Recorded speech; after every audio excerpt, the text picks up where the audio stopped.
기독교인이라고 한다면 누구나 다 이 한나에 대해서 어느 정도는 들어보셨을 것입니다.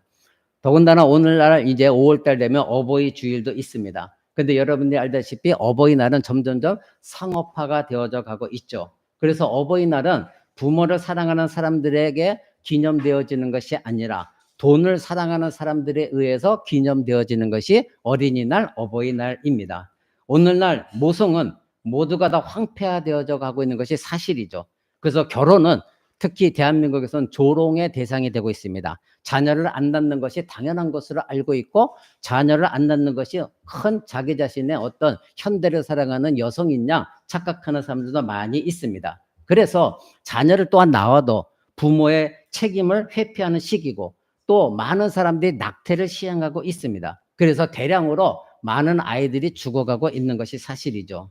디모데전서 2장 15절에 보면 하나님은 이렇게 말씀하십니다. 여자들이 만일 정숙함으로써 믿음과 사랑과 거룩함에 거하면 그의 해산함으로 구원을 얻을 것이다. 이렇게 말씀하고 있죠. 만약에 여인들이 정숙하고 믿음에 올바로 서 있고 사랑과 거룩함으로 만약에 행한다면 그들이 자녀를 해산함으로 즉 자녀를 출생시킴으로 말미암아 구원을 얻으리라 이렇게 말합니다. 물론 여기서 구원을 얻으리라는 건 예수를 믿고 영생을 얻는 그 구원이 아니라 여성의 특별히 하나님이 주신 존엄성 그리고 여성의 그 의미 이것에 대해서 말하고 있는 것이죠. 창조 세계 속에서 여성의 이 존재의 궁극적인 행복은 무엇이냐면 교회에서 목사가 되는 것도 아니요 이 세상에서 어떤 리더십을 발휘하는 것도 아니요 많은 돈을 버는 것도 결코 아닙니다. 성경에서 말하고 있는 여성의 존재의 궁극적인 행복은 바로 아이를 낳는 것입니다. 자녀를 낳아서 그들을 잘 양육하는 것이 바로 궁극적인 행복이다. 성경은 그렇게 분명히 말하고 있습니다. 그래서 성경이 말할 때에 여성은 교회에서는 지도자가 되어서는 안 된다. 이렇게 분명히 못 받고 있는 것이죠. 그래서 디모데전서 2장 11절 15절에 보면 이렇게 말합니다. 오늘 이 디모데전서 2장 보면은 많은 교회들이 여기에 많은 해석이 달라지고 특히 오늘날 조국교회도 여성을 목회자로 세우는 그런 교단들이 많이 있기 때문에 이것 갖고 많이 논쟁이 있습니다. 그러나 사도 바울 선생은 디모데전서 2장에서 분명히 여성은 여성으로서 존재해야 되지 교회에서 지도자는 될 수 없다. 못 받고 있는 것이죠. 디모데전서 2장 11절에서 15절은 이렇게 말합니다. 여자는 일체 순정함으로 조용히 배우라. 여자가 가르치는 것과 남자를 주관하는 것을 허락하지 아니하노니 오직 조용할지니라. 이는 아담이 먼저 지음을 받고 하와가 그 후에이며 아담이 속은 것이 아니라 여자가 속아 죄에 빠졌기 때문이다. 그러나 여자들이 만일 정숙함으로써 믿음과 사랑과 거룩함에 거하면 그의 해산함으로 구원을 얻을 것이다. 이렇게 분명히 못 받고 있는 것입니다. 그러니 성경에 따르면 진정으로 여성의 행복은 무엇입니까? 자기가 어떤 목회자가 되거나 리더자가 되어서 리더십을 발휘하는 데서 오는 것이 아니라는 것이죠. 여성의 진정한 행복은 남자를 지배하고 통치하고 가르치고 그리고 이 교단에서 교탁에서 설교하는 것에 오는 것이 아니라는 겁니다. 여성의 진정한 행복은 자녀를 양육하는 것이다. 자녀를 생산하고 양육하는 데서 여성의 행복은 오는 것이다. 이렇게 성경은 말합니다. 바로 그것이 하나님을 경외하는 씨앗을 바로 키우는 것이다. 여러분의 자녀들은 장차 하나님을 경외하는 사람들이 되어져야 됩니다.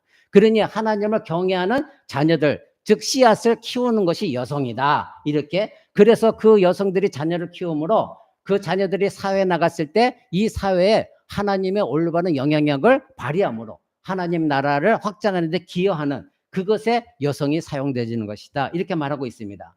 그러니 성경이 말하는 여성은 아이를 낳음으로 말미암아 하나님의 창조의 목적을 달성하는 것이다. 이렇게 말하고 있는 것이죠. 이것이 하나님에 대한 순종의 행위입니다. 이는 여인이 하나님이 주신 그 말씀대로 순종하였을 때 여인이 가장 하나님께 거룩한 우선순위가 되어지는 것이 자녀를 낳아서 양육하는 것이고 그래서 내가 그 자녀를 잘 양육했을 때 사회에 나가서 그 자녀들이 이 세상에 하나님의 백성으로서 기여하는 것 그것이 바로 여성의 의무였습니다. 따라서 그리스도인 어머니는 하나님의 영광을 위해 태어난 자녀들을 가장 큰 기쁨으로 여기는 겁니다.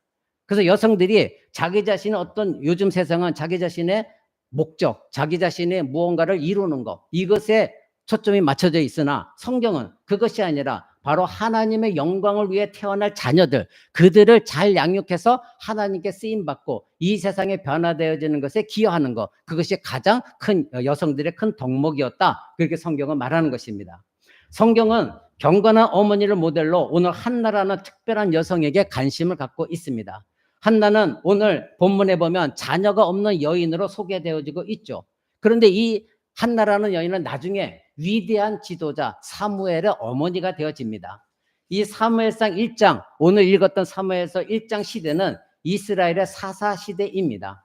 즉 족장 시대가 끝나고, 족장 시대는 요셉이나 야곱이나 아브람처럼 그런 족장들이 다스렸던 시대가 끝나고 이제는 사사 시대에 저물어 있는데, 이 사사 시대 끝나고 나서 왕이 통치하는 시대가 옵니다. 그런데 성경에서 이 사사 시대는 굉장히 혼란스러운 시대입니다. 그래서 굉장히 부패하고 그리고 영적의 타락의 시기였고, 이스라엘에서는 굉장히 비극적인 시기가 사사 시대인 것입니다. 여러분이 잘 알고 있는 삼손이라는 사람, 그 사람도 사사였습니다. 바로 이 시대가 굉장히 혼탁한 시대였습니다. 바로 한나가 나오는 이 당시에 삼손이 있다가 죽게 되어진 그런 시기이고, 그래서 이 이스라엘 나라는 분열이 되어졌고, 그때 당시엔 지도자는 없었습니다. 그래서 주변에 있는 나라들이 이스라엘을 끊임없이 침공했고 나라가 굉장히 어지러워졌고 국가는 무력해진 그런 시기입니다. 우리는 그래서 사무엘서 3장 1절, 그 뒤에 3장 1절을 잠깐 보시면 3장 1절에 이렇게 성경 기록하는 것을 보게 되어집니다. 3장 1절에 그 시대가 어떻게 암흑의 시대였냐면, 1절에 아이 사무엘이 엘리 앞에서 여호와를 섬길 때에는 여호와의 말씀이 희귀하여 이상이 흔히 보이지 않았더라. 즉 하나님은 선지자를 통하여, 환상을 통하여 하나님은 더 이상 이스라엘에게 말씀하지 않은 그런 시기였다는 겁니다. 하나님이 말씀하지 않은 시기는 굉장히 어려운 시기고, 그때 하나님은 그 이스라엘에 대해서 분노하고 계시다는 것을 뜻하는 것입니다. 즉 하나님이 더 이상 이스라엘 백성들에게 아무 말씀도 주지 않았다는 것이죠. 그러니 끔찍한 시기였었고, 그래서 이스라엘 백성들 이끌 사람들이 그때 당시에 필요했습니다. 그리고 바로 그 사람은 우리가 오늘 알아보게 될 다름 아닌 사무엘이라는 사람이었습니다. 이 사무엘을 낳기 위해서 하나님은 특별히 선택한 여인이 바로 한나였습니다. 여러분 오늘 읽어보던 1장 1절에 보면 엘가나라는 사람을 소개하게 됩니다. 그리고 2절에는 이 엘가나에 대해서 말하고 있는데 뭐라고 말하냐면, 그에게 두 아내가 있었으니 한 사람의 이름은 한나요, 한 사람의 이름은 브닛나라. 그런데 브닛나에게는 자녀가 있었어요. 근데 한나에게는 자식이 없었더라, 이렇게 말합니다. 여러분 이 한나라는 이름의 뜻은 은혜라는 뜻입니다. 그리고 브닛나라는 뜻은, 브닛나라는 의미는 장밋빛, 붉은색, 이런 뜻입니다. 자, 이제 이 한나라는 경건한 어머니의 모습을 보여준 이 한나, 이 여인의 한나에 대해서 세 가지의 관점으로 우리는 알아보기를 원합니다. 첫 번째는 한나는 남편과의 굉장히 올바른 관계를 갖고 있었던 여인이었습니다. 지금 두 아내 중 한 명이었는데 또 다른 아내와 상관없이 한나는 올바르게 남편과의 관계를 올바르게 갖고 있었다, 이것입니다. 그러니까 가정에서 경건한 어머니가 되는 요인은 남편과 어머니가 올바른 관계, 정상적인 사랑의 관계를 갖고 있는 것, 이것이 먼저 이루어질 때 그 가정은 화평한 관계요, 하나님이 기뻐하시는 그런 가정인 것입니다. 남편과의 이런 올바른 관계를 우리가 알아보겠습니다. 먼저 어떻게 했길래 남편과 올바른 관계를 가졌느냐. 첫 번째, 한나는 하나님을 예배하는 남편과 함께 예배한 사람이었습니다. 3절에 보면 이 사람이, 즉 엘가나 남편입니다, 매년 자기 성읍에서 나와서 실로라는 것은 하나님의 성전을 말합니다. 그 실로에 올라가서 만군의 여호와께 예배하며 제사를 드렸다, 이렇게 나오죠. 당시 실로는 하나님을 경배하는 장소였고, 그리고 1년에 3번 그 실로에 가서 예배 드리는 규정이 되어진 예배였습니다. 그러니까 이 엘가나는 우리가 읽을 때 굉장히 경건하는, 즉 하나님께 예배하는 남편이었고, 우리가 7절에 보면 한나가 그때마다 남편과 함께 그 성전에 올라갔다는 것을 우리는 보게 되어집니다. 그러니까 한나는 예배하는 남편을 만난 것이죠. 하나님을 섬기는 데 헌신한 이 남편과 결혼했다는 이 사실은 바로 그녀 역시 경건한 여인이었다는 것을 증명하는 것입니다. 그러니까 엘가나는 완벽한 남편은 아니었어요. 그러나 하나님께 우선순위를 두고 하나님을 예배하고 헌신한 남편이었다, 이것은 우리는 알게 되어집니다. 여러분들은 남편에 대해 불평불만이 많습니다. 그런데 이 세상에 완벽한 남편은 아무도 없습니다. 여러분 포기하십시오. 그런 남편 찾을래야 찾을 수가 없습니다. 우리 집사람도 저에 대해서 완벽하게 모든 것이 완벽하다 생각하는 사람이 절대 아닙니다. 다 흠이 있습니다. 그런데 남의 남편은 좋게 보입니다. 여러분에게 정말로 완벽한, 그리고 이 세상에서 완벽한 남편 포기하십시오. 아무도 없습니다. 모두가 다 흠을 갖고 있습니다. 그런데 한나가 남편과 올바른 관계를 가지고 있었다는 그 증거가, 한나는 하나님을 정말로 경배하고 예배하는 그런 남자와 결혼했다는 거, 이것이 그 한나가 바로 하나님과 그리고 남편과 올바른 관계를 가지고 있다는 증거입니다. 그러니 경건한 어머니가 경건한 아버지와 결혼한다는 것은 그리스도인의 가정에 매우 매우 기본적인, 그것이 바로 경건한 예배하는 남편, 경건하게 예배하는 아내, 이것이 가정의 기본입니다. 이것이 없으면 그 가정이 평탄할 수가 없는 것이죠. 경건한 어머니가 된다는 것은 경건한 남편을 만날 때야 비로소 하나님께서 응답하시는 귀한 가정을 이룰 수가 있는 것입니다. 경건한 어머니는 경건한 남편의 토양 아래서 가장 잘 자라는 것입니다. 그러니 남편들은 잘 기억해야 됩니다.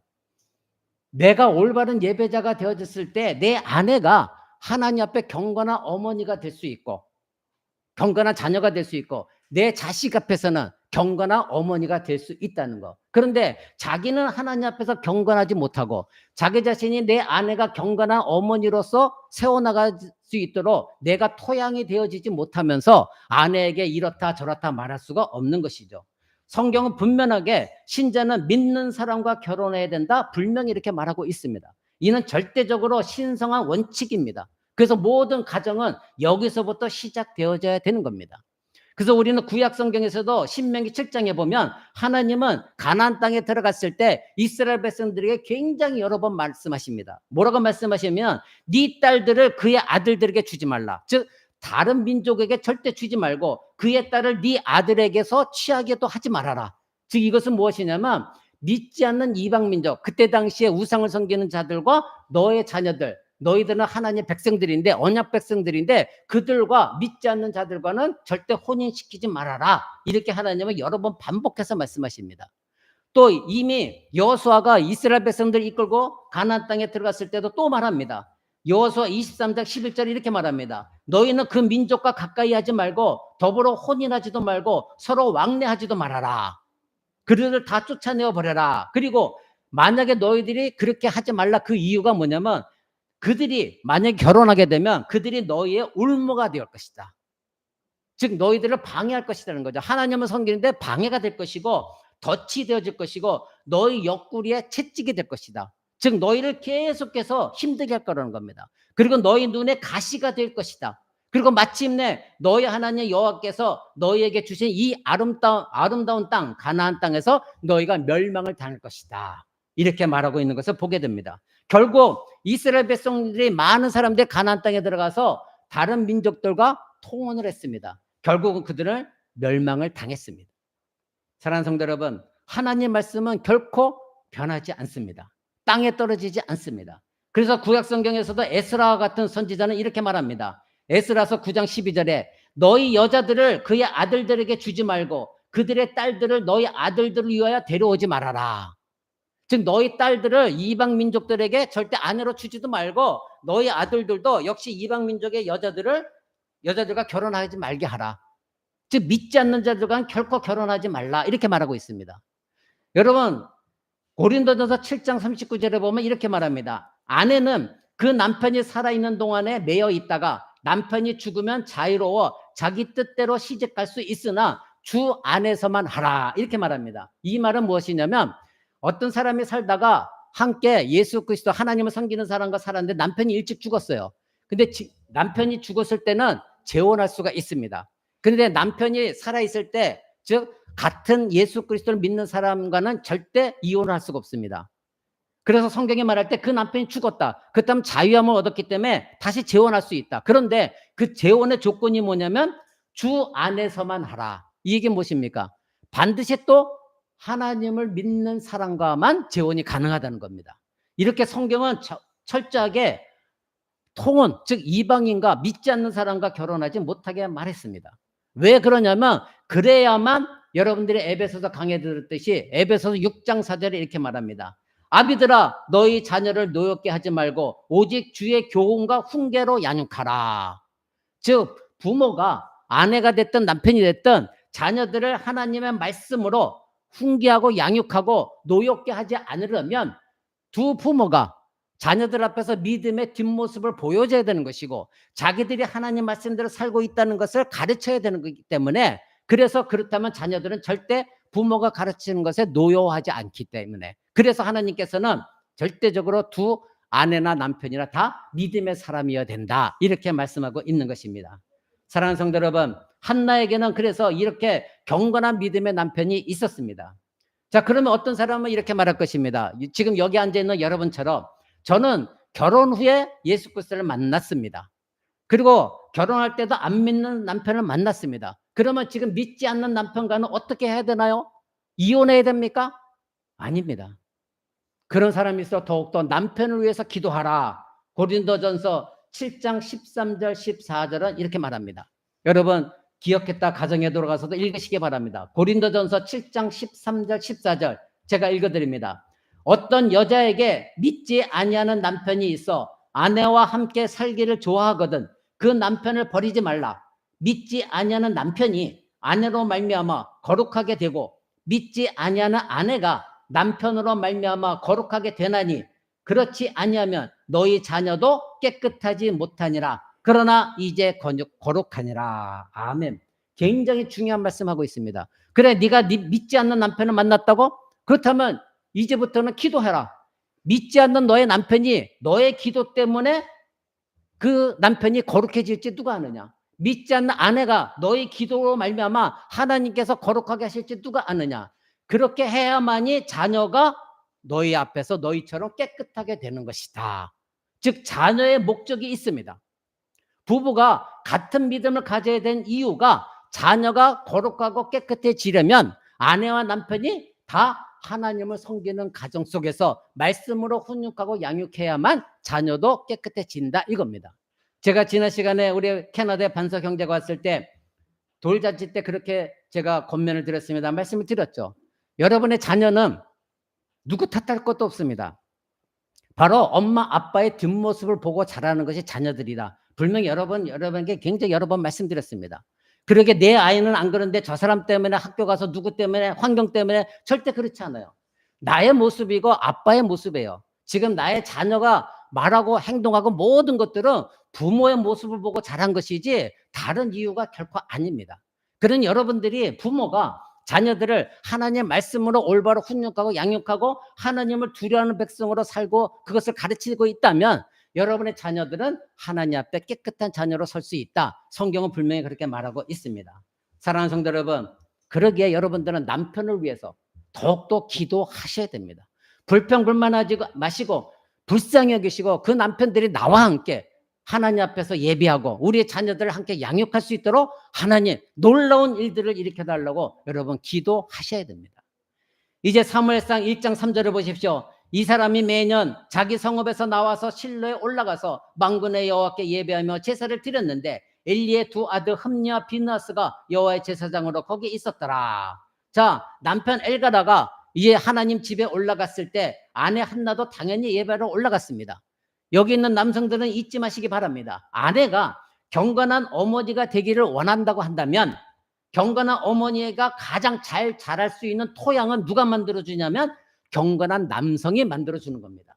자기는 하나님을 섬기지도 않고 두려워하지도 않고 자기 멋대로 살아가면서 내 아내가 경건한 어머니가 되기를 원한다면 그거는 비성경적인 것이고 그건 굉장히 욕심입니다. 그것은 교만입니다. 그러니 성경이 말할 때는 내 아내가 경건한 어머니가 되고 경건한 아내가 되기를 원한다면 자기 자신부터 경건해져서 아내가 경건한 아내로 경건한 어머니로 자랄 수 있는 토양을 남편들이 만들어 줘야 되는 것입니다. 그랬을 때 아내나 남편이나 모두가 다 경건한 가정을 소망하게 되는 것이고 그랬을 때 자녀들은 하나님의 말씀으로 거룩하게 양육받는 것이고 그래서 여자는 이제 경건한 남편을 사랑하고 그 경건한 남편을 존경하고 남편은 그 경건한 아내를 또 소망하며 위로하고 격려해 주는 것. 그것이 진정으로 하나님 원하시는 결혼한 가정인 것입니다. 이제 남편과 올바른 관계를 가진 두 번째 한나는 엘가나와 함께 예배하러 올라갔을 뿐만 아니라 서로가 사랑하는 관계였습니다. 4절부터 한번 보십시오. 엘가나가 제사를 드리는 날에는 제물의 분깃을 그의 아내 분인나와 그의 모든 자녀에게 주고 한나에게는 갑절을 주니 이는 그를 사랑함이라. 그러나 여호와께서 그에게 임신하지 못하게 하시니. 여러분, 여호와께서 한나의 태를 닫으셨습니다. 여러분이 자녀를 생산하는 거 여러분의 멋대로 내 생각대로 계획대로 된 것 같습니까? 그렇지 않습니다. 하나님이 여러분의 태를 닫으시면 자녀를 생산할 수 없습니다. 지금 성경에 하나님께서 그에게 임신하지 못하게 하셨다. 분명히 하나의 주권 속에 있습니다. 그런데 지금 한나를 사랑한 사람은 누구입니까? 엘가나 남편이었습니다. 그때 당시 유대인들은 제사를 드리러 갈 때 제물을 가지고 가죠. 그래서 하나님께 드리고 나서 그 제물을 일부를 다시 가져와서 서로 나누어 먹었습니다. 근데 이 엘가나는 한나를 너무나 사랑했기 때문에 분인나에게는 제물을 나누어 주었지만 한나에게만큼은 특별히 자녀도 없음에도 불구하고 양육할 자녀가 없음에도 2배의 몫을 주었다는 겁니다. 이 엘가나의 마음속에는 한나를 언제나 사랑하는 마음이 컸었기 때문에 그렇습니다. 여러분, 에베소서 5장에 보면 남편들에게 하나님 명령하시죠. 남편들아, 아내를 사랑하라. 근데 어떻게 사랑하라? 예수 그리스도께서 너희를 위하여 십자가에서 죽은 것처럼 목숨을 다하여 아내를 사랑하라. 분명히 그렇게 말하고 있습니다. 아이를 낳지 못하는 이 비통함 속에 있는 이 한나에게 엘가나는 더욱더 한나가 의지하는 대상이었고 힘이 되어준 것입니다. 더욱더 엘가나는 이 한나를 사랑했습니다. 그때 당시에 자녀를 낳지 못한다는 것은 저주였기 때문에 남편들도 그 아내를 저주했습니다. 그러나 지금 엘가나는 한나를 더욱더 사랑하는 것을 우리는 보게 되어집니다. 그래서 한나는 그때 당시에 아이를 낳지 못했기 때문에 매우 불안했었고 안정감이 없었지만 이제 이 엘가나가 자기를 사랑했기 때문에 안정감 속에서 언제나 하나님 앞에 나아가 같이 예배를 드렸습니다. 그래서 6절을 보십시오. 여호와께서 그에게 임신하지 못하게 하심으로 그의 적수인 분인나가 그를 심하게 격분하게 하였다. 괴롭게 하였다. 왜냐하면 이때 당시에 자녀를 낳는다는 것은 하나의 계급장이었거든요. 그러니까 자녀를 낳지 못한 사람은 우습게 여겼습니다. 그러니 같은 아내였기 때문에 한 아내는 자녀를 많이 있으니 자녀를 낳지 못한 이 한나를 얼마나 우습게 여겼겠습니까? 얼마나 괴롭혔겠습니까? 그러니 한나는 굉장히 힘들었을 것입니다. 그 7절로 보십시오. 매년 한나가 여호와의 집에 올라갈 때마다 남편이 그같이 하매 분인나가 그를 격분시키므로 그가 울고 먹지 아니하였다. 이 한나는 이 분인나와 싸우지 않았습니다.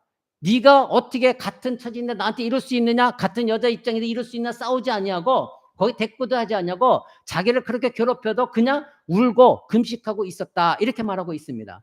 그래서 그 한나는 남편 엘가나와 함께 더욱더 하나님 앞에 나아가서 예배 드렸습니다. 그녀는 그 성전에서 마음을 쏟아서 하나님께 금식하며 기도했던 것입니다. 8절을 보면 그런 한나를 엘가나는 위로합니다. 그의 남편 엘가나가 그에게 이르되 한나여 어찌하여 울며 어찌하여 먹지 아니하며 어찌하여 그대의 마음이 슬프냐? 내가 그대에게 10 아들보다 낫지 아니하냐? 여러분, 얼마나 멋진 남편입니까? 그렇죠? 여러분, 이런 남편을 원하고 계시죠? 그렇죠? 그렇다면 여러분 한나처럼 여러분도 하셔야 됩니다. 한쪽만이 아닙니다. 이런 남편만 저 사람은 이렇게 얘기하는데 지금 엘가나는 너무나도 사랑해서 당신이 아이를 낳지 못한다고 해서 슬퍼하지 말아라. 바로 내가 당신에게는 10 아들 있는 것보다 더 낫지 아니하냐. 내가 당신을 얼마나 사랑하는지 알고 있지 않느냐. 이렇게 말하고 있는 거예요. 한나는 남편과 아주 올바른 관계를 가졌고 경건한 남편의 사랑을 받은 것이 바로 경건한 아내로 성장하는 데 꼭 필요한 토양이 되어진 것. 그것이 한나였습니다. 그러니 남편은 아내에게, 아내는 남편에게 일방적으로 무엇을 요구한다고 되는 것이 아니라 경건한 아내, 경건한 어머니를 원한다면 남편은 그 경건한 아내가 경건하게 되어지도록 토양을 마련해 줘야 돼요. 끊임없는 사랑을 베풀어 줘야 됩니다. 또는 아내는 그러한 남편이 경건한 토대 속에서 나를 위로하고 나의 힘이 되어지도록 나 또한 역시 그 남편을 존경하고 사랑해야 됩니다. 품어주어야 되는 것입니다. 남편과 이 올바른 관계 가진 한나는 이와 같이 하나님과도 올바른 관계를 가졌습니다. 지금까지는 남편과 올바른 관계였지만 이제 하나님과의 올바른 관계를 가진 한나를 봅니다. 하나님과의 올바른 관계를 가진 한나의 특징은 첫 번째, 한나는 하나님을 향한 열정을 가지고 있었다는 겁니다. 하나님을 향한 열정이 있었습니다. 여성에게 가장 큰 행복은 자녀를 갖는 것입니다. 여자는 아이, 즉 경건한 씨를 낳음으로써 이 세상에 하나님의 영향을 끼치는 것, 그것이 하나님의 계획입니다. 여러분 신명기 28장 1절에 보면 네 몸의 열매가 복이 있으리라 이 말씀하십니다. 이것은 여인에게 하신 말씀입니다. 네 몸의 열매, 즉 너의 몸에서 자녀가 태어나는데 그것이 곧 복이 있는 것이다. 그러니 자녀는 하나님의 축복인 것입니다. 한나는 이 말씀을 잘 알고 있었습니다. 그리고 이것을 믿었습니다. 그렇구나, 나에게 자녀를 주는 것은 하나님의 축복이구나, 이것이 복이구나. 여러분 때로는 여러분의 자녀들이 여러분 힘들게 할 때 그 자녀를 때로는 미울 때도 있죠. 그러나 성경은 네 몸의 열매, 즉 자녀가 복이 있는 것이다, 축복이다, 이렇게 말씀하고 있는 것을 우리는 보게 되어집니다. 시편 127편 3절에서도 이렇게 말합니다. 바로 너의 자식은 장사의 수중의 화살과 같으니 이것이 그의 화살통에 가득 찬 복이다. 그들의 성문에서 그들의 원수와 담판할 때 수치를 당하지 않는다. 즉 자녀를 뭐에 빗대면, 자녀를 많이 낳는 것은 예전에 전쟁터에서 활을 쏘았죠. 요즘은 대포를 쏘지만 전쟁터 활을 쐈습니다. 그때 이 화살통이 있습니다. 그때 이 화살통에 화살이 많은 사람이 많이 공격을 할 수가 있겠죠. 그와 같이 자식이 화살통에 많은 사람이 복을 받은 사람이다. 그 사람들은 성문에서 전쟁이 일어났을 때 원수와 담판을 할 때 절대 수치를 당하지 않는다. 왜? 내게는 쏠 화살이 많기 때문에. 그것은 뭐냐면 자녀가 곧 자기에게 축복이라는 겁니다. 많으면 많을수록 축복이라는 겁니다.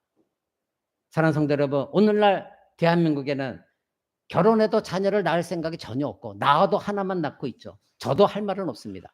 그런데 성경은 많이 낳는 것이 하나님의 축복이다, 이렇게 말씀하고 있는 것을 우리는 보게 되어집니다.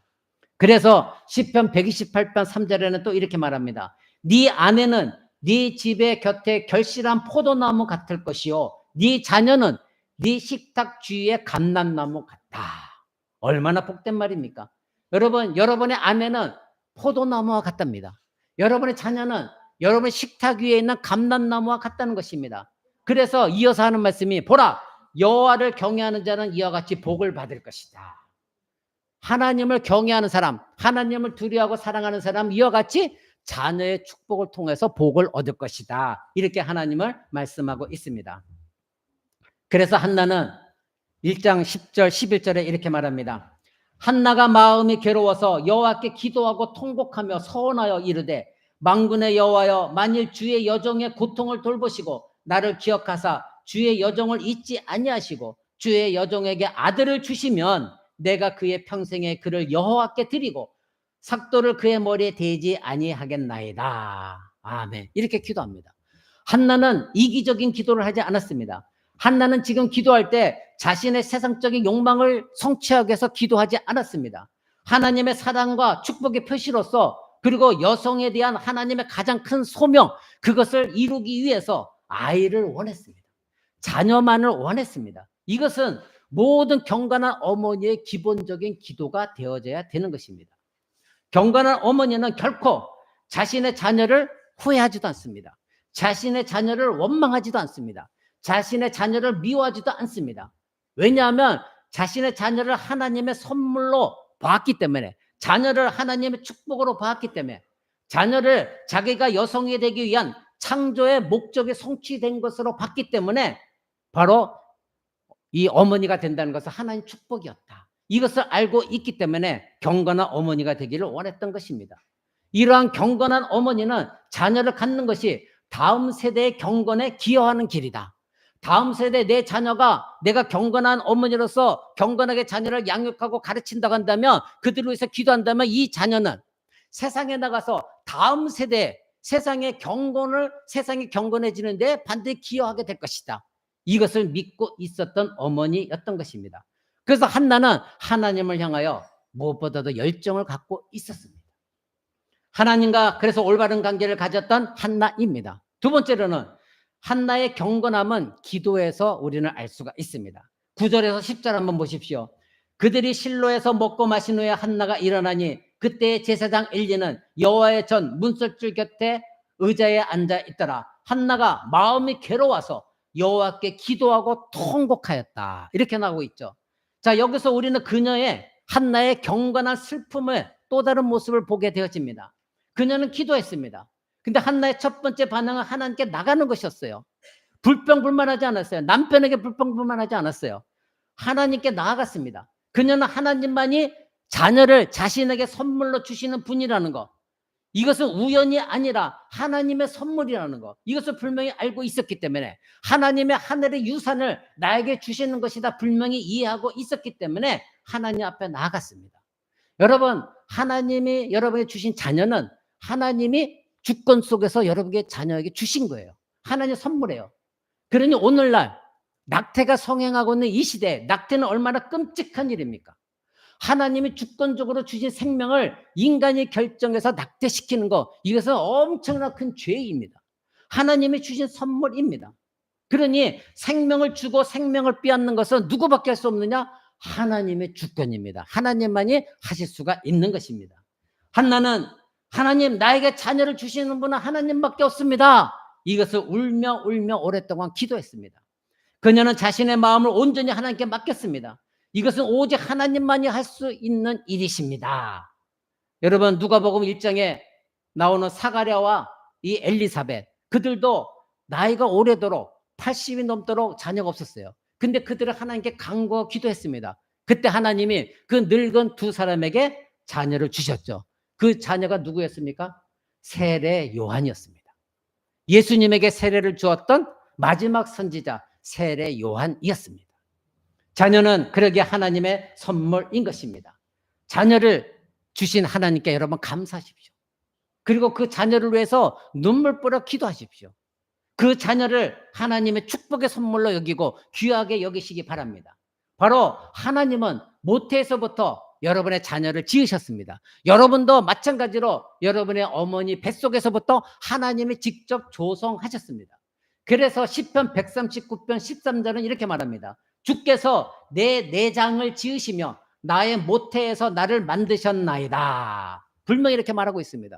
우리 모두는 우연히 부모가 자기들이 좋아서 잠자리에 들어서 내가 우연히 생긴 것이 아니라 하나님의 계획 가운데 주권 속에서 나에게 생명을 주신 것이고 여러분의 자녀들도 마찬가지라는 거 잊지 마시기 바랍니다.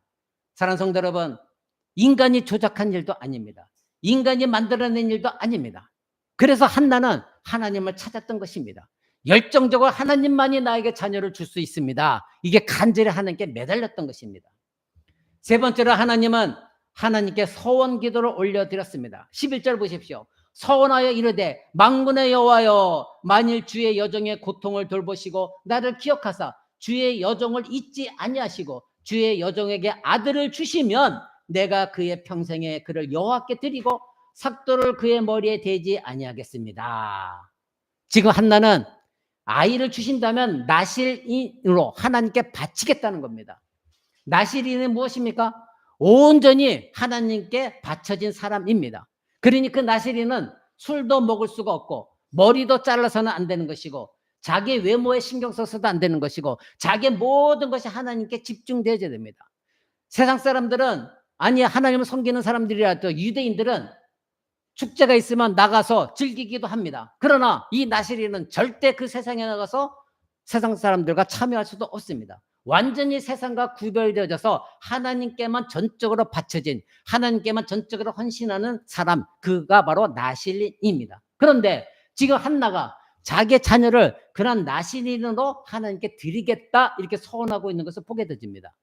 한나가 자녀를 원한 것은 분인나와 다른 아내인 분인나와 자녀를 가지고 경쟁하기 위함이 결코 아니었습니다. 분인나, 나도 자녀가 있어, 하나님 주셨어, 이와 같이 자기를 과시하기 위함도 결코 아니었습니다.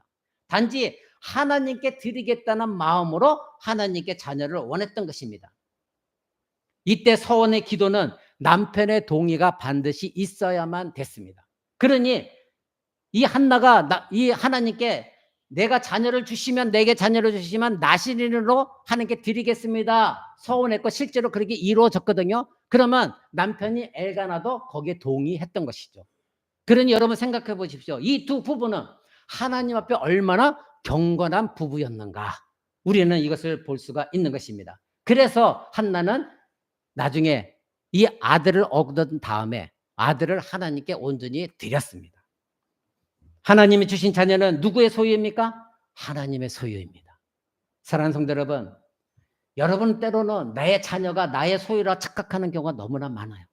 그래서 내 아이는 하나님이 선물로 주신 축복이라는 생각을 버리고 내 욕망으로 내가 원하는 대로 양육하려는 욕심이 여러분의 자녀를 망칠 때가 너무나 많습니다. 때로는 내가 너무나 힘들 때 내가 왜 이 자녀를 낳아가지고 이 자녀가 나의 성공에 내가 세상에서 출세하는 데 걸림돌이 되어지고 있는가 이렇게 생각하는 부모도 너무나 많습니다. 그러나 적어도 그리스도인의 가정이라고 한다면 하나님이 주신 자녀는 하나님이 축복으로 주신 선물이기 때문에 이 한나처럼 하나님의 소유라는 걸 인정하셔야 돼요. 내 소유물이 아니라는 걸 인정하셔야 돼요. 하나님이 주신 것이지 내가 만들어낸 것이 결코 아닙니다. 그렇다면 여러분은 내 자녀에게 하나님이 주신 달란트가 다 다릅니다. 하나님이 주신 재능이 다 다릅니다. 하나님을 사용하실 것이 다 다릅니다. 그러나 이 대한민국은 모두가 다 의사가 되기를 원하고 모두가 다 변호사, 판사, 검사가 되기를 원하는 모두가 박사가 되기를 원하는 그래서 자녀들을 계속해서 힘들게 하고 그래서 뭔가를 공장에서 딱딱 찍어내는 어떤 벽돌처럼 내 자녀도 저 아이처럼 똑같이 성공해야 되는 이러한 욕심이 부모 가운데 있어요. 그래서 자녀를 너무나 힘들게 합니다. 여러분 그것은 자기 욕망이지 경건한 어머니가 아니에요. 경건한 어머니는 여러분에게 말씀드린 바대로 하나님이 내 자녀에게 어떤 재능을 주셨는가 그거를 자녀들을 끊임없이 바라보면서 자녀가 이걸 싫어하면 또 다른 것을 시도해보고 그것도 싫어하면 하나님 어떤 걸 주셨을까 기도하는 가운데 그 자녀가 원하는 것 그것에서 하나님의 영광이 드러나고 그 재능을 사용해서 하나님의 뜻하신 바가 이루어지는 거에 경건하게 기도하면서 기다릴 줄 아는 부모 그 사람이 진정한 부모입니다. 근데 우리는 내 자녀만큼 내가 못한 걸 다 이루기를 원하리라. 내가 공부 못했으니 이 아이는 공부해야 되는 것이고 내가 이것을 하고 싶다 못했으니까 이 아이는 이것을 해야 되는 것이고 이것은 굉장히 잘못된 겁니다. 자기의 소유물로 생각하고 있는 것입니다. 사랑하는 성도 여러분, 여러분의 경건한 신앙의 거울이 되는 것이 여러분의 자녀입니다.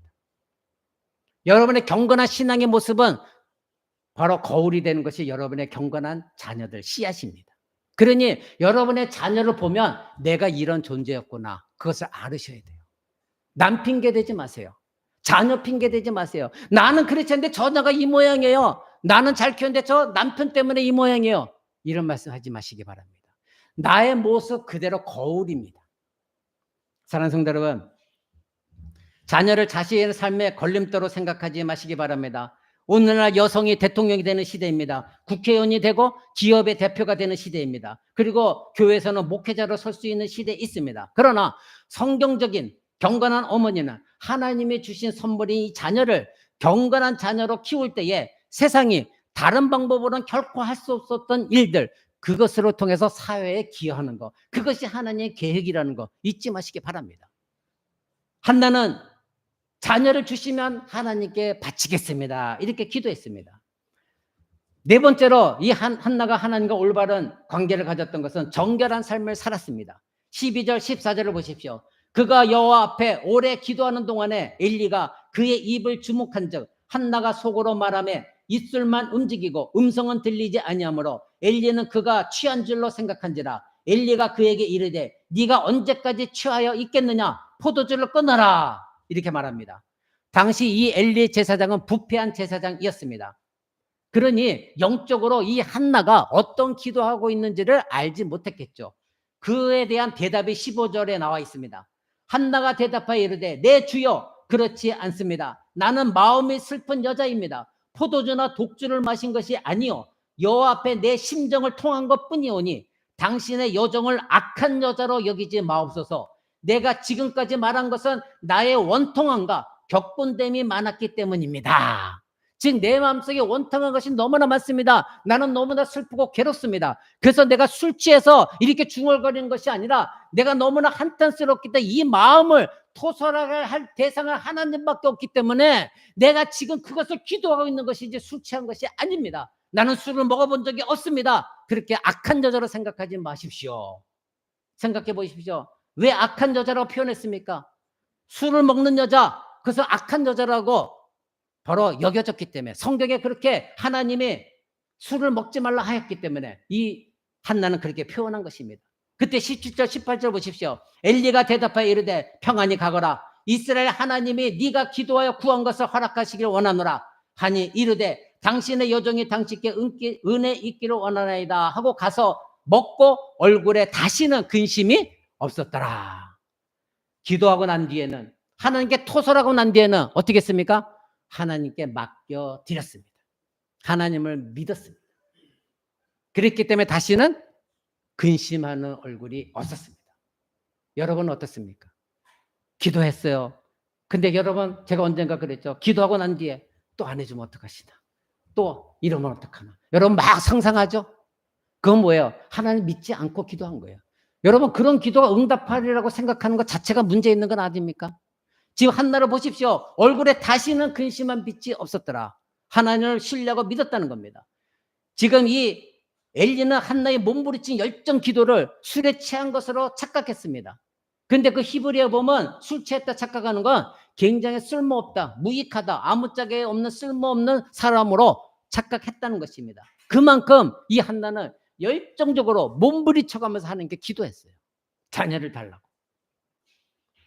그래서 한나가 대답한 것입니다. 나는 술을 먹고 기도한 것이 결코 아닙니다. 사랑하는 성도 여러분, 이와 같이 한나는 하나님 앞에 열정적으로 기도했어요. 경건한 여성입니다. 경건한 아내였습니다. 경건한 어머니가 될 자격이 있는 사람이었습니다. 다섯 번째로 한나는 또한 인내하는 믿음을 가진 여인이었습니다. 18절 보십시오. 그가 가서 먹고 그 얼굴에 다시는 근심함이 없었더라. 그때까지는 먹지 않았다는 겁니다. 금식하며 기도했다는 것입니다. 바로 이 한나가 기도가 마친 다음에 임신했습니까? 아니었죠.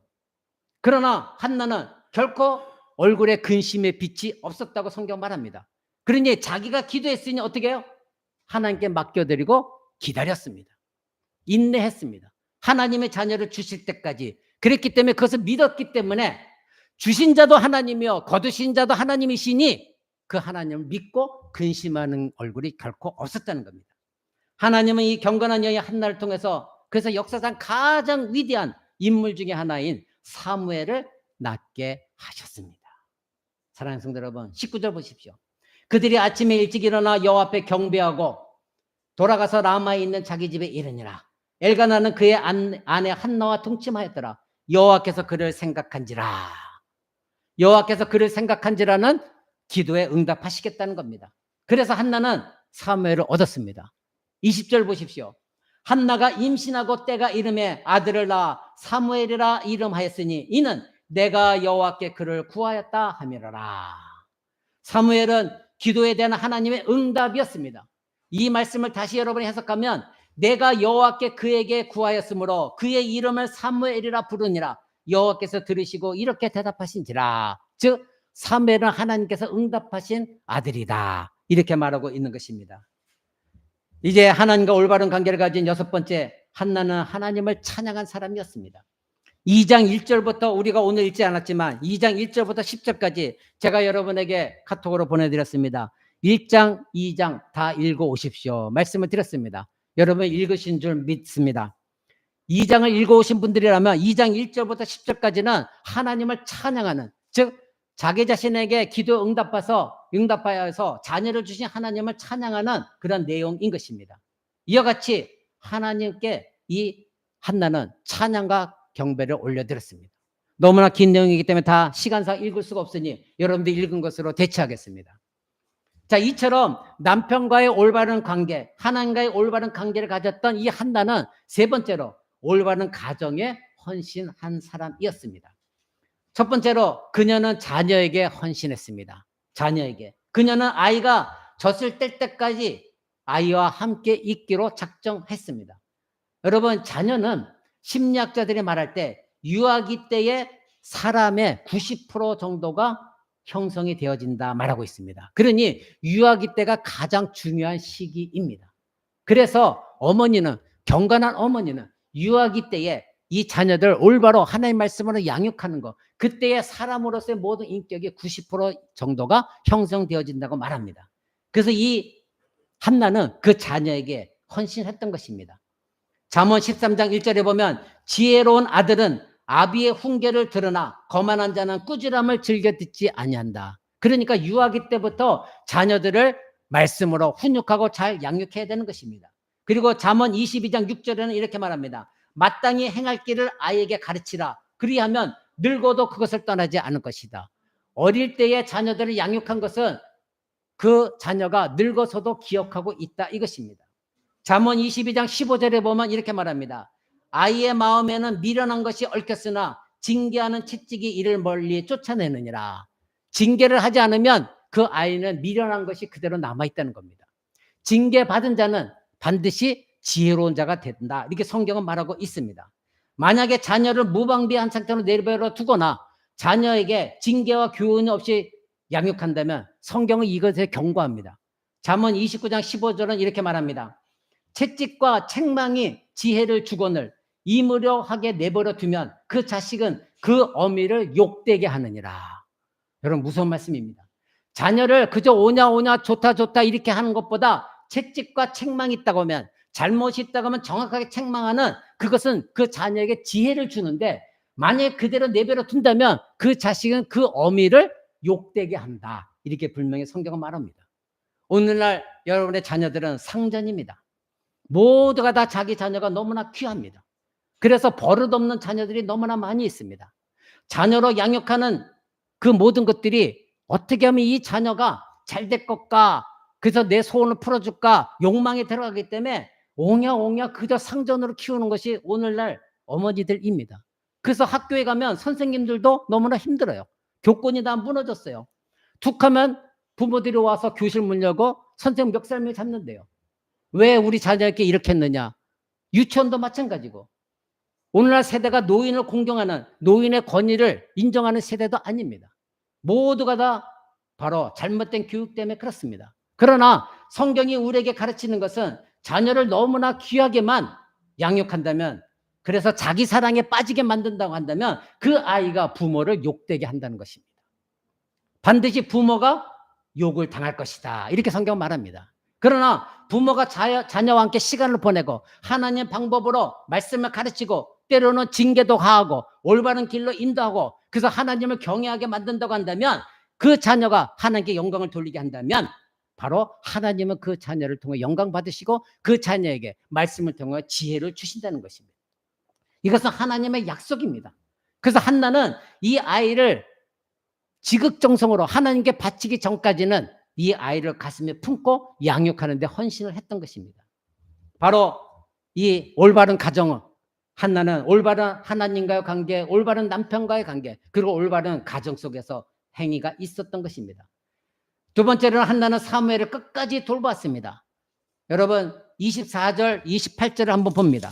24절 28절에 보면 내 아들아, 24절 28절에 보면 젖을 뗀 후에 그를 데리고 올라갈새 수소 색과 가루 한 에바 포도주 한 가죽 부대를 가지고 실로 여호와의 집에 나아갔는데 아이가 어리더라. 그들이 수소를 잡고 아이를 데리고 엘리에게 가서 한나가 가로되 나의 주여 당신의 사심으로 맹세하나이다. 나는 여기서 나의 주 당신 곁에 서서 여호와께 기도하던 여자입니다. 이 아이를 위하여 내가 기도하였더니 여호와께서 나의 구하여 기도한 바를 허락하신지라. 그러므로 나도 그를 여호와께 드리되 그의 평생에 여호와께 드리나이다 하고 그 아이는 거기서 여호와께 경배하였다. 이렇게 성경을 불며 말하고 있습니다. 한나는 자기의 소원대로 그대로 약속한 대로 하나님께 자녀를 드렸습니다. 여러분, 그렇게 할 수 있습니까? 내 눈 밖에서 벗어나는 것 너무나 아까운 아이인데 하나님께 온전히 드렸습니다. 2장 19절을 한번 보시기 바랍니다. 그 뒤에 2장 19절. 그의 어머니가, 즉 한나가 해마다 매년 제사를 드리러 남편과 함께 올라갈 때에 작은 겉옷 한 벌을 만들어 그에게 갖다 주었더라. 이미 하나님께 바치고 나서 육신적으로는 떨어져 있었지만 하나님께 자녀를 드렸으나 마음으로는 끊임없이 그 자녀를 향한 마음이 있는 것, 그것이 어미의 마음입니다. 그 마음은 결코 편하지 않았습니다. 약속대로 하나님께 드렸습니다. 그랬더니 그 결과, 이 한나가 경건한 어머니로서의 살아왔던 그 결과 어땠습니까? 바로 사무엘은 어떻게 자라났습니까? 2장 11절 볼까요? 2장 11절. 제사장 엘리 앞에서 여호와를 섬기니라. 하나님을 섬기는 자가 되었습니다. 18절. 사무엘이 어렸을 때에 세마포 에봇을 입고 여호와 앞에 섬겼더라. 이 세마포 에봇은 제사장만 입는 옷입니다. 사무엘은 제사장이었고 선지자가 되어진 것입니다. 21절 마지막 부분에 보십시오. 아이 사무엘이 여호와 앞에서 자라니라. 그는 사람 앞에서 자란 것이 아니라 하나님 앞에서 자라났습니다. 3장 1절 보십시오. 아이 사무엘이 여호와를 섬기니라. 19절 21절 보십시오. 사무엘이 자라매 여호와께서 그와 함께 계셔서 그의 말이 하나도 땅에 떨어지지 않게 하시니, 그렇죠? 사무엘이 말한 모든 것들이 땅에 떨어지진 헛된 말이 되지 않게 하나님이 함께 하신 사람이 되어졌다, 이것입니다. 바로 이와 같은 하나님께 바쳐진 자녀로 사무엘은 성장했습니다. 사무엘은 3살 때부터 하나님의 성전에서 하나님을 섬겼던 것입니다. 누구 때문이었습니까? 경건한 어머니 한나, 그녀의 헌신 때문이었습니다. 사랑하는 성도 여러분, 그러나 이 한나와 엘가와는 대조적인 사람이 성경에 기록되어 있습니다. 우리 다시 1장 3장으로 한번 돌아가 봅니다. 1장 3장에 보면 이 사람이 매년 자기 성읍에 나와서 실내에 올라가서 만군의 여호와께 예배하며 제사를 드렸는데 엘리의 두 아들 흠냐 비느하스가 있었다. 여기 흠냐 비느하스는 제사장으로 있었습니다. 굉장히 높은 직책이고 신성한 자리였습니다. 그런데 이 엘리와 흠냐와 비느하스는 뒤에 보면 하나님께 제사 드렸던 제물을 하나님께 먼저 드리기 전에 어떻게 했습니까? 그 제물을 먼저 가져다 먹었습니다. 가장 좋은 부분을 하나님께 드려야 되는데 그 제물을 먼저 빼앗아 자기가 먹었습니다. 그리고 그 뒤에 또 읽어보면 뭐라고 돼 있냐면, 성막에서, 하나님의 거룩한 성막에서 성막에 수종드는 여인들과 간음을 벌였습니다. 사랑하는 성도 여러분, 이 엘리 제사장 처음에 한나가 울며 기도했을 때 네가 왜 술 취하며 기도하느냐? 그렇게 영적이지 못한 제사장이었습니다. 그리고 엘리는 자기의 아들 비느와 흠니스가 그렇게 하나님의 제물을 뺏어먹고 간음했음에도 불구하고 책망하고 경책하고 혼낸 것이 아니라 너희들 그렇게 하면 어떡하니? 이렇게 말한 것을 끝냈습니다. 여러분, 시간이 없어서 제가 읽지 못합니다. 여러분 다 읽으셨을 것입니다. 그대로 내버려 두었습니다. 결국은 하나님은 이 가정에 징벌을 내리셨습니다. 어떤 징벌이었습니까? 바로 하나님의 제물을 먼저 하나님께 드리기 전에 빼앗아 먹었던 홈리와 비나스, 그리고 하나님의 성막에서 수종 들고 있는 여인과 동침하고 간음했던 이 아이 두 자녀들, 제사장이면서도 이 끔찍한 죄를 범한 이 두 아들은 전쟁터에서 죽었습니다. 그리고 이 두 자녀를 올바르게 책망하고 훈육하고 때리고 가르치지 못한 이 엘리는 그 소식을 듣고 의자에 앉았다 그 소식을 듣고 일어났다가 그 자리에서 넘어졌고 목이 꼬꾸라져 죽었습니다. 사랑하는 성도 여러분, 엘가나와 한나와 대조되는 이 상황이 바로 엘리 제사장의 집안이었고, 그리고 엘가나의 집안이었습니다. 또한 홈리와 비느하스와 사무엘 대조되지 않습니까? 오늘 이 핵심적인 말씀을 여러분 잘 기억하셔야 됩니다. 결국 이들은 모두가 다 죽게 되어졌고, 그리고 비느하스의 아내가 있었습니다. 그 아내는 임신하고 있었는데 그 아내조차도 전쟁터에서 자기 남편이 죽었다는 소식을 출산 중에 그걸 듣고 그 자리에서 사망했습니다. 그러고 나서 그 자녀는 출생했는데 그 이름이 이가봇이라는 이름을 지었습니다. 그 이름의 뜻은 뭐냐면 영광이 이스라엘을 떠나버렸다. 즉 하나님의 영광이 이스라엘을 떠났구나. 이것이 죽을 때 출생한 자녀의 이름이었습니다. 사랑하는 코람데오 성도 여러분, 오늘 말씀의 핵심은 사무엘에게는 경건한 어머니가 있었다는 것입니다. 그렇다면 여기 계신 어머니들에게 묻습니다. 여러분들은 경건한 어머니이십니까? 자녀를 낳아본 여러분들은 다른 여성들에게 경건한 어머니가 되도록 권면하고 있는 사람들입니까? 여기 계신 남편들에게 물어봅니다. 남편 되신 여러분들은 여러분의 아내가 경건한 아내요, 경건한 어머니가 될 수 있는 환경을 만들어주고 있습니까? 자녀들이 장차 올바른 남편으로, 올바른 아내로 성장하도록 자신의 아내가 자신의 자녀들을 잘 양육할 수 있도록, 그래서 경건한 어머니가 되도록 남편들은 돕고 있느냐, 이것입니다. 다시 말씀드립니다. 여러분의 자녀들은 여러분의 뒷모습을 보며 성장합니다. 여러분의 자녀들이 행동하는 모든 것들은 누구 탓도 아닙니다. 바로 여러분 부모의 탓입니다. 환경 탓도 아닙니다. 못 배워서도 아닙니다. 친구 탓도 아닙니다. 지금 여러분의 자녀들이 어떠하면 자녀들을 어떻게 양육하고 있느냐, 그래서 여러분들이 살고 있는 뒷모습을 보고 여러분의 자녀들이 그대로 행동하고 있다는 거 기억하시기 바랍니다. 5월 가정의 달에 그리스도인의 가정은 자녀를 양육하는 일에도 끊임없이 하나님께 영광이 되어져야 됩니다. 그러기 위해서는 어머니부터가 경건한 어머니가 되어져야 되고, 아버지부터가 경건한 아버지가 되어야 되고, 아내부터가 경건한 아내가 되어야 되고, 남편부터가 경건한 남편이 되어져야 하나님께 영광이 되어지는 그런 가정이 될 수가 있는 것입니다. 저와 여러분은 마땅히 되어야 될 부모가 되어져야 됩니다.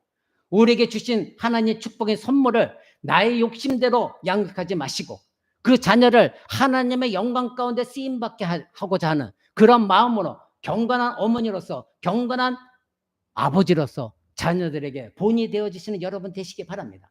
만약에 여러분들이 여러분의 욕심으로 양육하게 되어진다면 하나님의 영광 가운데 성장하기보다는 여러분의 욕심을 채워주는 자녀로 전락하게 되어질 것이고, 결국은 자기 사랑에 빠지게 되는 자녀로 양육하게 되어질 것입니다. 말씀 맺고자 합니다. 여러분에게 맡겨진 여러분의 자녀 하나님께 맡겨드리십시오. 한나가 하나님께 맡겨드린 것처럼 마땅히 그래서 부모로서 해야 될 일을 행하십시오. 부부가 함께 하나님의 말씀으로 양육하고, 그리고 하나님의 말씀의 사랑으로 징계하고, 부모인 여러분의 뒷모습 속에서 자녀들이 여러분의 경건한 신앙을 배워나가도록 하시기 바랍니다. 이 자리에 있는 어머니들은 경건한 어머니가 될 책임감을 가지셔야 됩니다. 여러분에게 책임감이 있습니다. 이 자리에 있는 남편들은 아내가 그러한 경건한 어머니가 될 수 있는 환경을, 토양을 만들어줘야 될 책임이 있습니다. 그렇게 더욱더 아내를 사랑하고 위로하고 축복해 주셔야 되는 것입니다. 그래서 경건한 어머니, 경건한 아버지가 경건한 자녀를 가르치고 양육하고 훈육하고 사랑할 때에 그 자녀들이 하나님을 섬길 줄 알고 하나님께 영광을 돌릴 수가 있는 것이며, 예배가 무엇이고 내가 어떻게 신앙생활을 해야 될지를 어려서부터 배워나가는 것입니다. 그럴 때 그 자녀들은 하나님을 더욱더 경배하고 하나님을 두려워하고 사랑하는 그런 자녀로 양육되어질 수 있습니다. 여러분은 여러분의 축복의 선물로 주신 이 자녀들이 홈냐 비냐와서 같은 자녀가 되는 것이 아니라 사무엘처럼 경건한 자녀로 성장하도록, 이 세상에 그래서 선한 영향을 미칠 수 있도록 여러분들이 경건한 어머니가 되어져야 하고 경건한 아버지가 되도록 여러분들이 하나님께 기도하며 매달리며 자녀를 양육하시길 바랍니다. 기도하겠습니다.